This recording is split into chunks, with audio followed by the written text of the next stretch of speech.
dengan materi terkait pelaksanaan tim pembina posyandu di Kabupaten Goa.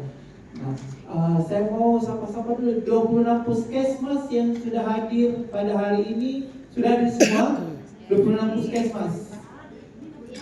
Adik-adik, Pak Bentengan sudah, Manuju sudah, Bajeng, oke.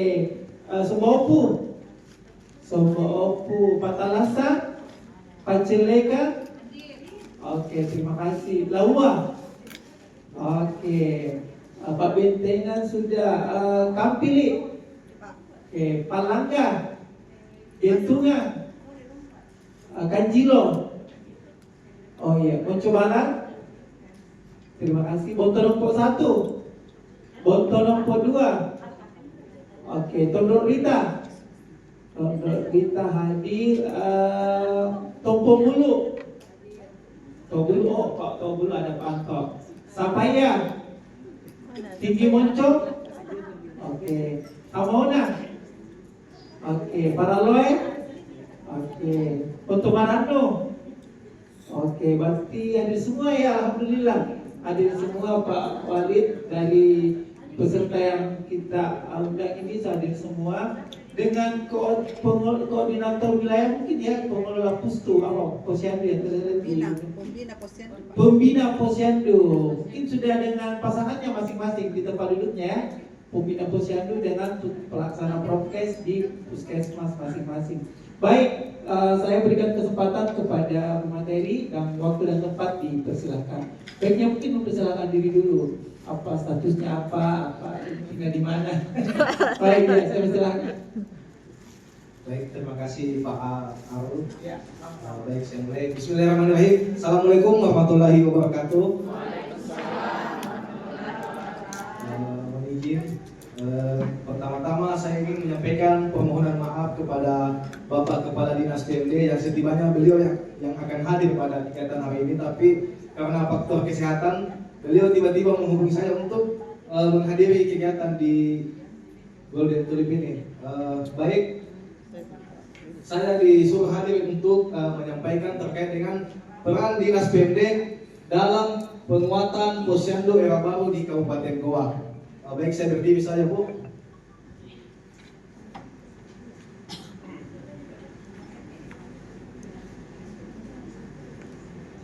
Baik, yang pertama kita harus tahu apa itu posyandu era baru. Jadi posyandu era baru yaitu posyandu transformasi posyandu yang dulunya hanya melayani di bidang kesehatan. Sekarang posyandu sudah melayani 6 bidang standar pelayanan minimal. Yang melatar belakangi dari kegiatan pada hari ini yaitu yang pertama, posyandu merupakan ujung tombak pelayanan kesehatan masyarakat di tingkat desa atau kelurahan. Mengapa dinamakan posyandu ini sebagai ujung tombak? Karena posyandu merupakan tempat yang paling pertama yang akan dikunjungi oleh masyarakat ketika mengalami sebuah permasalahan maupun sebuah tempat aspirasi bagi masyarakat untuk menyampaikan apa saja yang menjadi aspirasi dari permasalahannya. Kemudian kader posyandu berperan penting dalam pemantauan kesehatan ibu, balita, lansia, imunisasi serta pencegahan stunting. Di sini dikatakan kenapa kader posyandu berperan penting dalam pemantauan kesehatan ibu, balita, dan lansia. Karena kader posyandu orang yang paling pertama didatangi oleh masyarakat untuk menerima apa saja keluh kesah, permasalahan penyakit maupun permasalahan lainnya yang akan diterima oleh kader posyandu dan disampaikan kepada pemerintah desa melalui posyandu era baru. Kemudian tantangan era baru, digitalisasi layanan, perubahan pola penyakit, dan tuntutan peningkatan mutu pelayanan kesehatan pemerintah. Mengapa kita harus mengupdate tentang digitalisasi? Karena sekarang itu serba digital. Apabila kader posyandu tidak mampu untuk meningkatkan kualitas dari digitalnya, maka akan kesulitan ke depannya, Bu, untuk melaksanakan sebuah pelayanan di posyandu.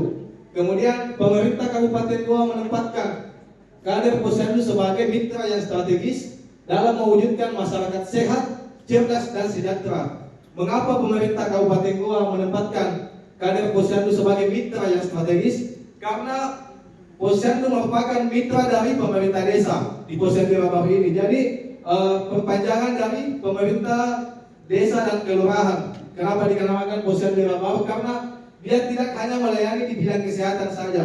Jadi ada 6 nanti standar pelayanan minimal yang akan saya jelaskan di slide selanjutnya. Kemudian ini merupakan dasar hukumnya. Yang pertama yaitu terkait dengan Undang-Undang Nomor 6 Tahun 2014 tentang Desa. Kemudian peraturan pelaksanaan Undang-Undang Nomor 6 Tahun 2014 tentang peraturan pemerintah Nomor 2 Tahun 2018 tentang standar pelayanan minimal.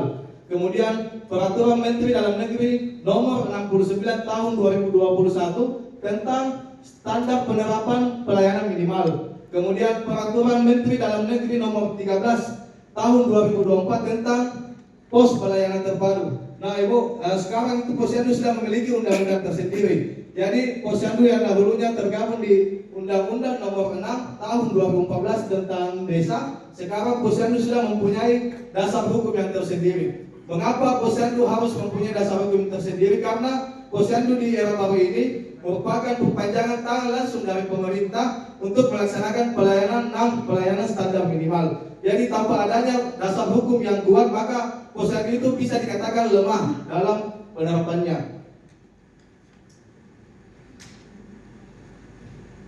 Baik, ini yang saya akan jelaskan terkait dengan strategi transformasi Posyandu dengan standar 6 bidang pelayanan. Yang pertama terkait dengan penyatuan persepsi dan peningkatan pemahaman masyarakat. Nah, sebelum dibentuknya Posyandu yang baru, maka akan diadakan musyawarah bersama di desa dan kelurahan untuk menyatukan persepsi terkait dengan pemahaman Posyandu era baru ini. Kemudian terkait dengan pengembangan pelayanan. Jadi yang dahulunya Posyandu cuma melayani terkait dengan bidang kesehatan, sekarang Posyandu era baru ini sudah melayani 6 standar pelayanan minimal, mulai dari pendidikan, kesehatan, sosial, PU, perkintan, dan dinas sosial 1. Kemudian lanjut peningkatan kapasitas pengurus dan kader. Jadi di desa, mulai dari desa sekarang sudah rutin untuk melaksanakan terkait dengan peningkatan kapasitas kader Posyandu di tingkat desa dan kelurahan. Mulai dia mengadakan pelatihan dan mengundang dinas PMD untuk melaksanakan sebagai narasumber dari pelatihan itu. Kemudian terkait dengan penguatan sarana dan prasarana.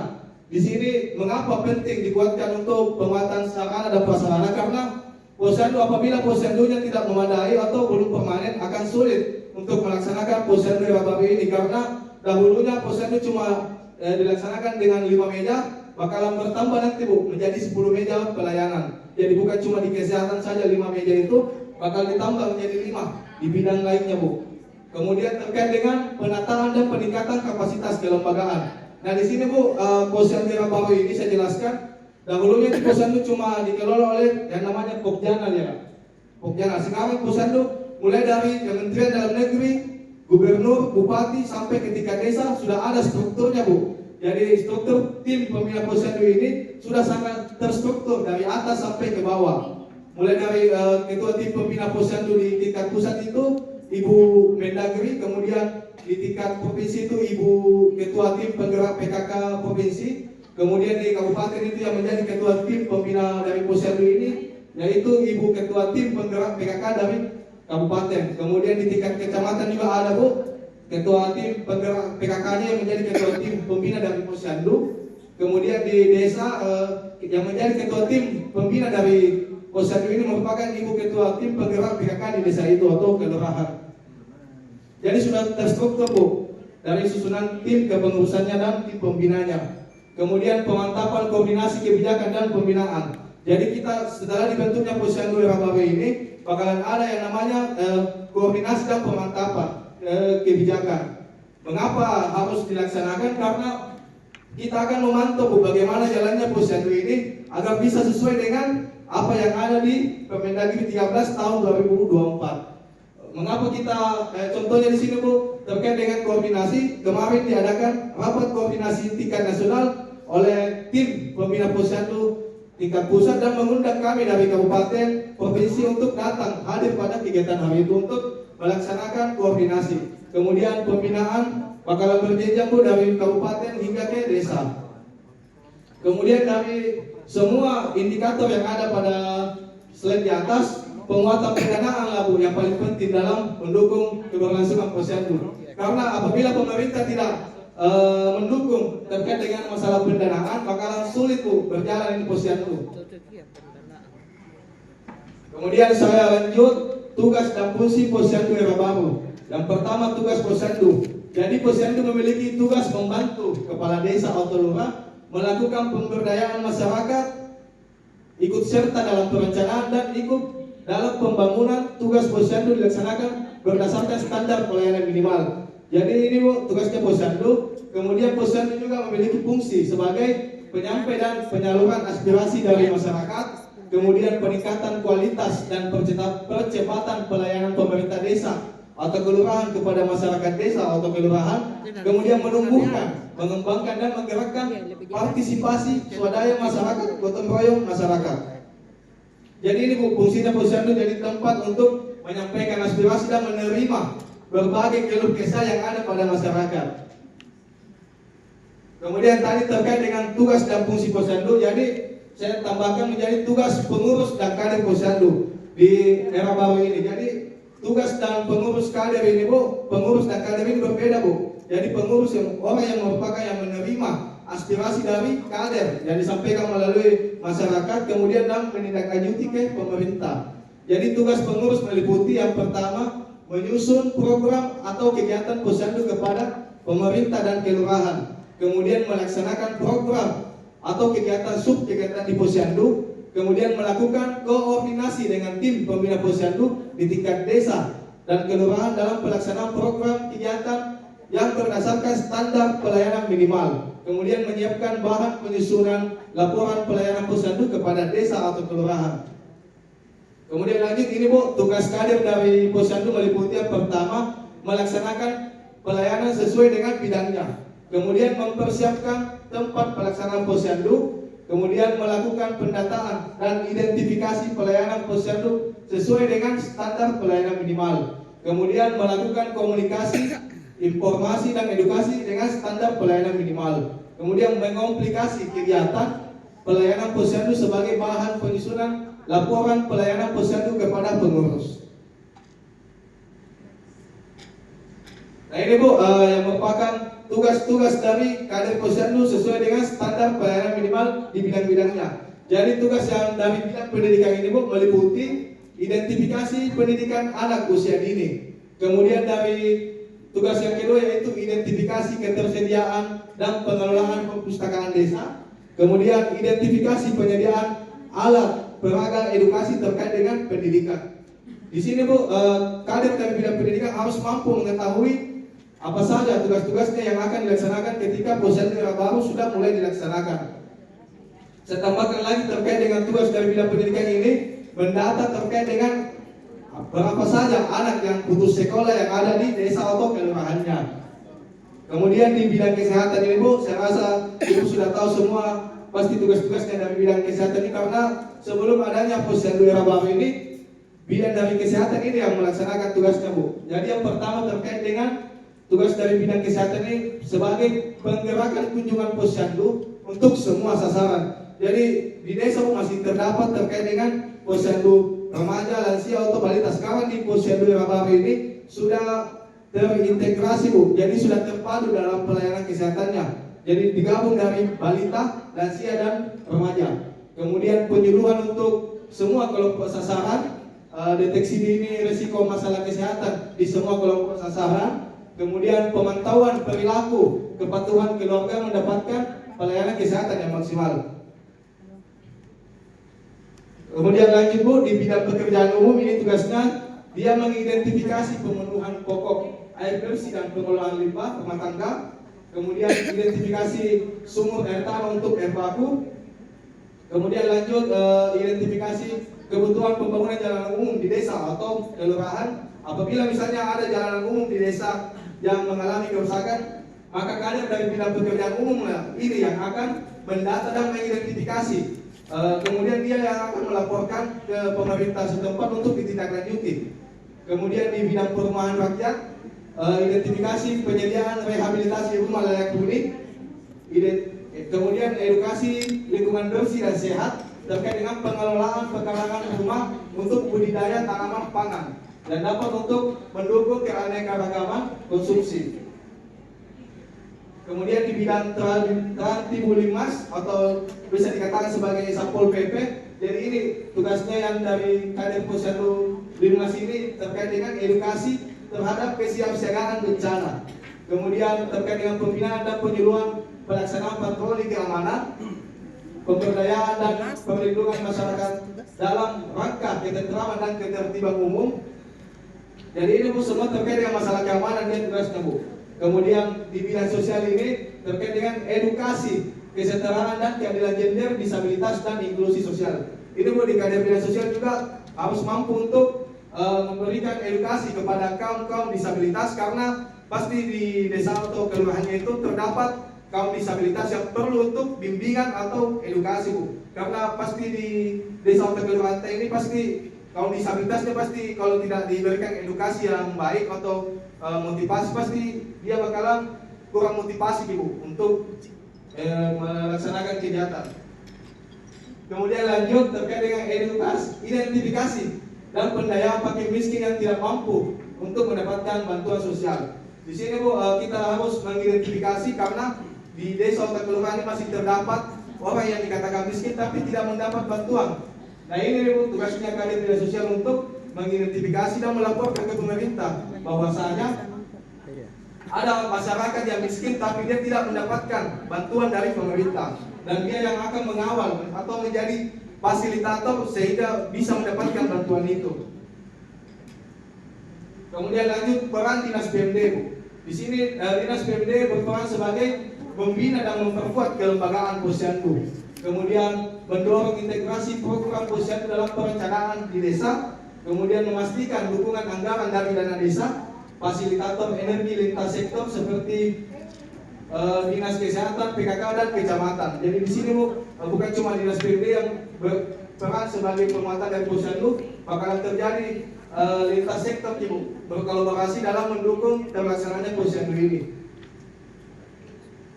Nah ini Bu susunan tim pembina dan kepengurusan dari tingkat kabupaten, kecamatan hingga desa atau kelurahan di Posyandu Rabawi ini.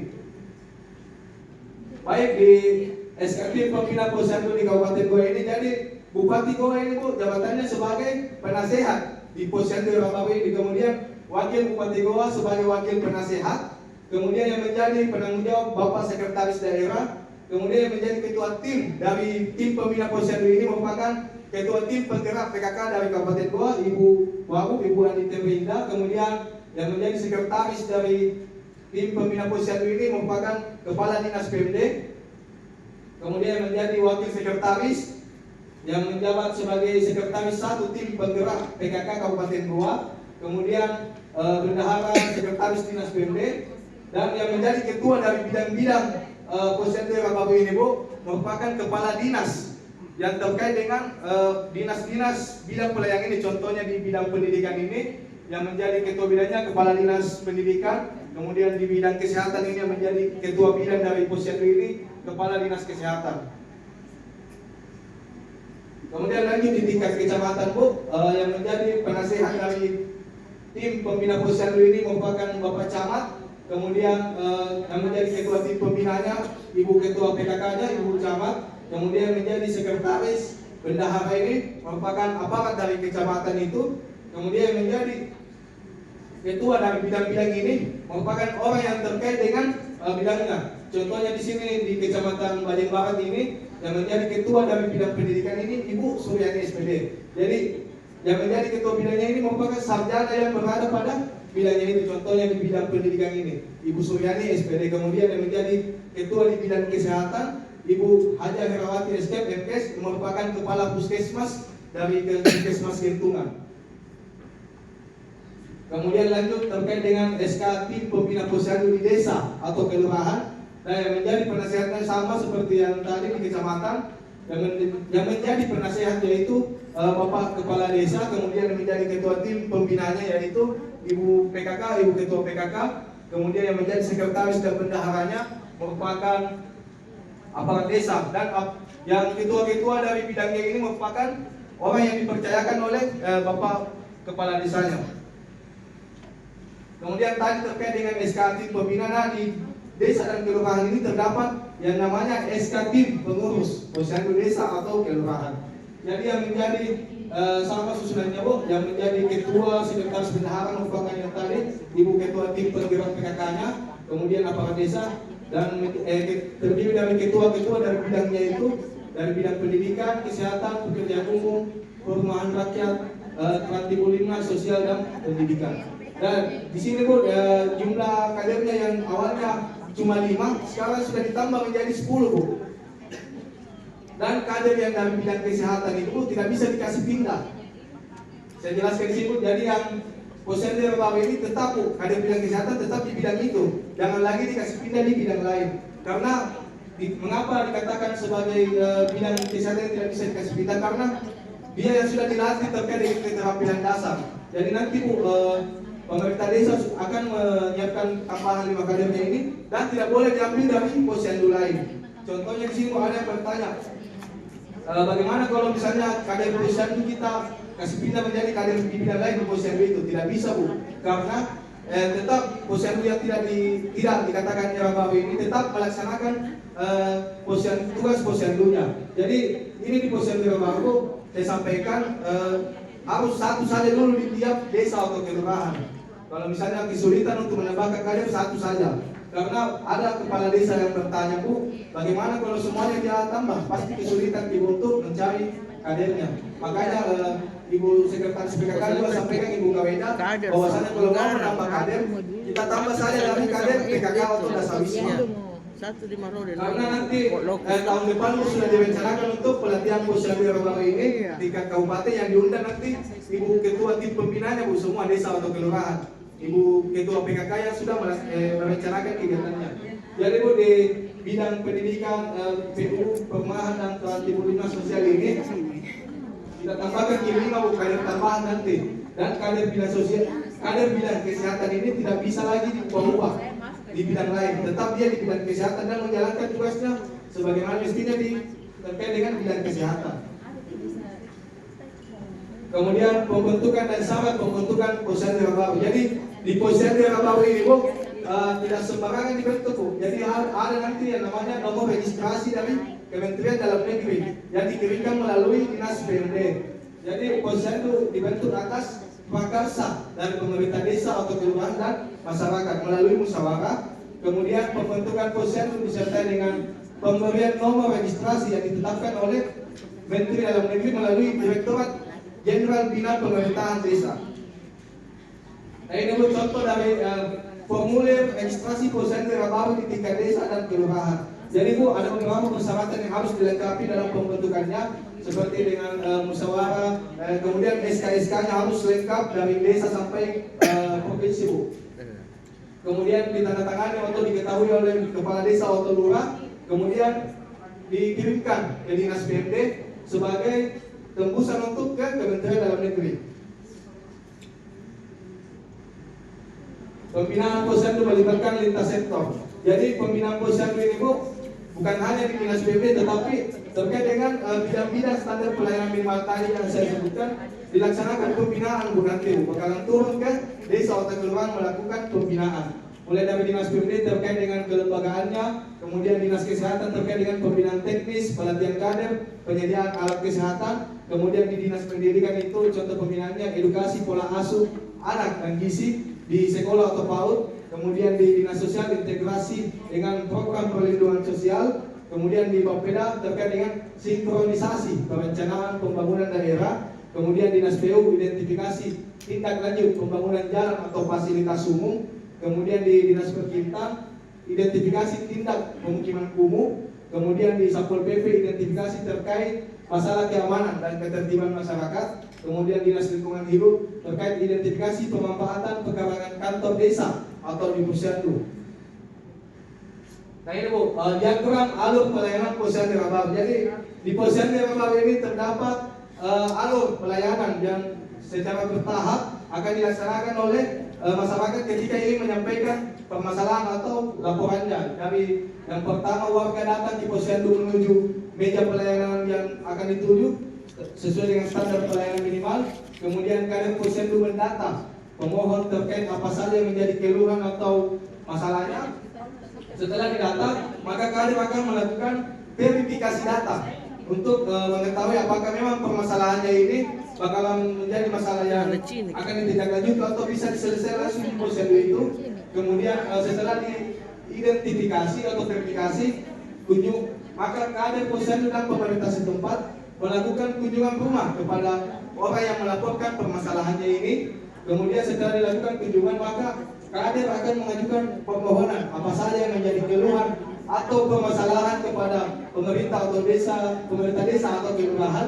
Kemudian setelah itu ditindaklanjuti pemerintah desa menindaklanjuti permohonan dari kader ini, dan apabila permasalahan ini membutuhkan tindak lanjut yang lebih serius, maka pemerintah desa akan mengirimkan tindak lanjutnya ke pemerintah kecamatan. Sama apabila pemerintah kecamatan merasa masalah ini menjadi kewenangan dari pemerintah kabupaten, maka pemerintah kecamatan akan mengirimkan permasalahannya ini menuju ke OPD yang terkait dengan permasalahan ini ke pemerintah kabupaten. Ini pun contoh dari format pengaduan masyarakat itu. Jadi masyarakat menulis nama, alamat, nomor HP dan keluhannya, Bu. Kemudian di bagian bawahnya ada tindak lanjut dari laporan permasalahan atau keluhannya. Kemudian dampak yang diharapkan, jadi meningkatnya kemandirian posyandu, kemudian capaian indikator layanan dasar meningkat seperti gizi, imunisasi, kesehatan ibu dan anak. Kemudian desa menjadi pusat inovasi layanan primer yang berkelanjutan. Jadi dampak yang diharap dari terlaksananya posyandu ini akan meningkatkan pelayanan di tingkat desa dan kelurahan. Jadi tidak usah lagi datang ke kantor desa atau kelurahan ketika terjadi sebuah permasalahan yang harus mendapatkan pelayanan dari pemerintah, bisa melalui dari posyandu ini terkait dengan 6 standar pelayanan minimal. Kemudian itu saja yang bisa saya sampaikan. Ini merupakan foto saya bersama Ibu Ketua Tim Pembina Posyandu tingkat Kabupaten Goa yang berada pada acara Rakornas tingkat nasional Posyandu di Jakarta.